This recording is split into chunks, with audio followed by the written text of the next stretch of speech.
السلام عليكم ورحمة الله وبركاته. ازيكم حبايبي؟ عاملين ايه؟ وحشتوني جدا جدا والله، بتوحشوني من الفيديو للفيديو. والوقت جاي لكم بطريقة عمل السبانخ وازاي نعملها بطريقة سهلة وبسيطة جدا من غير اي حاجة يعني تتعبك ولا اي حاجة، وكلها في حلة واحدة، ولا هتشيلي من الحلة ولا تعملي اي حاجة، كلها في حلة واحدة مرة واحدة على طول. هنعملها دلوقتي واحده واحده كده بالطريقه بتاعتي. انا هنا جبت السبانخ اهي، كنت بقطعاها وغسلاها ومخليها زي الفل زي ما انتم شايفينها كده، بس انا كنت حطاها في الفريزر زي ما انتم شايفينها، ولا عامله فيها اي حاجه خالص اهي، مقطعاها وغسلاها ومخليها زي الفل وحطيتها في الفريزر. أنا جيت بقى النهارده بقى احترت في الاكل، قلت ما اعمل بقى ايه السبانخ، قلت يلا بقى مشارككم معايا في طريقتها بقى وايه وازاي نعملها. تعالوا مع بعض كده واحده واحده كده ونعملها مع بعض. يلا. هنا جبت بصلتين اهما زي ما انتم شايفين اهم، فرمتهم في الكبه وهنبدا نحطهم في الحله.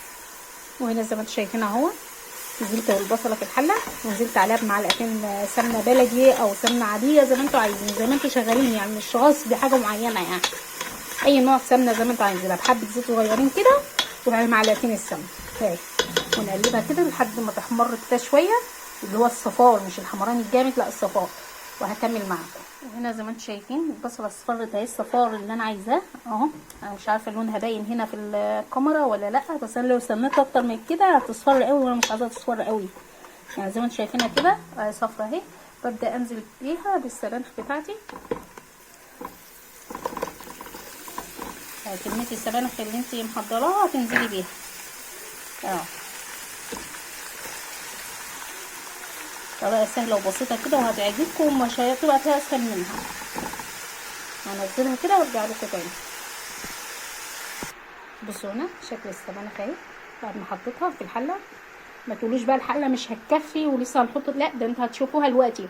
السبانخ كميه السبانخ دي هتتكمر كلها وهتبقى حبه يعني، هتشوفوها دلوقتي. انا مش عايزه استعجل عليكم، واحده واحده كده مع بعض وهتشوفوا ايه.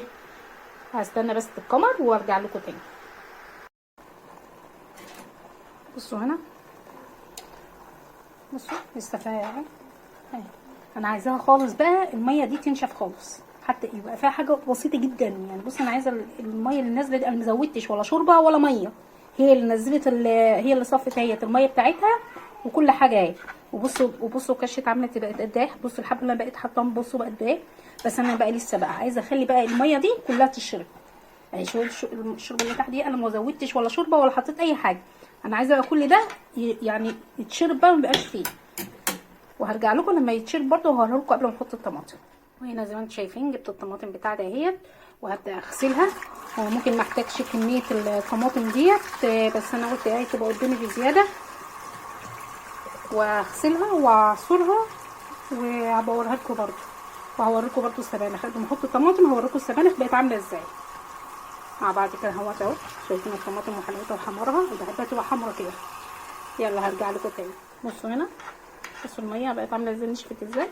انا ولا زودت شوربه ولا زودت اي حاجه، ولا حطيت حتى حبه الرز اللي بيقولوا عليها كبشه رز. انا ما بحطش كبشه رز. بصوا هنا هنزل هنا بشويه ملح وشويه فلفل وشويه شطه صغيرين اهو.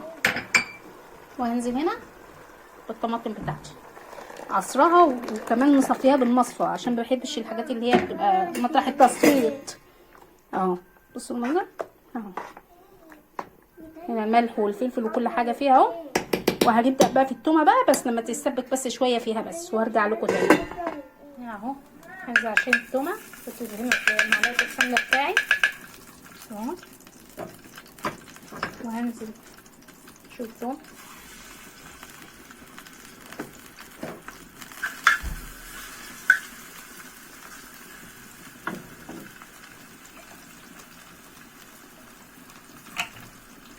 وبحمره بقى. لازم حبه زيت كده صغيرين كمان بحمره ياخد اللون الاصفر بتاعي. بس قبل ما بيخش على اللون بقوم مزوده الكزبره. انا ما بزودهاش دلوقتي، هوريكم برده. وهنا اول ما هتدي اللون اللي انا عايزاه بقى ببدا انزل بكميه الكزبره بتاعتي اللي انا عايزاها. انا بحب الكزبره كده بتبقى كتير عشان تبان طعمها وريحتها في قلب السبانخ زي ما انتم شايفين اهو. بقلب تقلبتين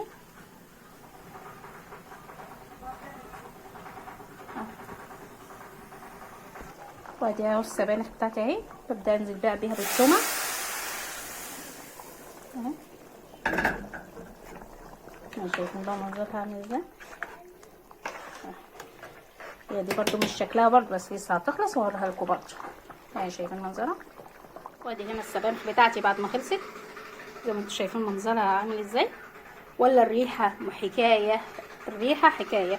لو مشيتي بنفس الطريقه هتطلع معاكي تحفه وجميله والله والف هنا اللي هياكلها. ما تنسوش بقى في الاشتراك واللايك وتفعيل الجرس لو عجبكم الفيديو.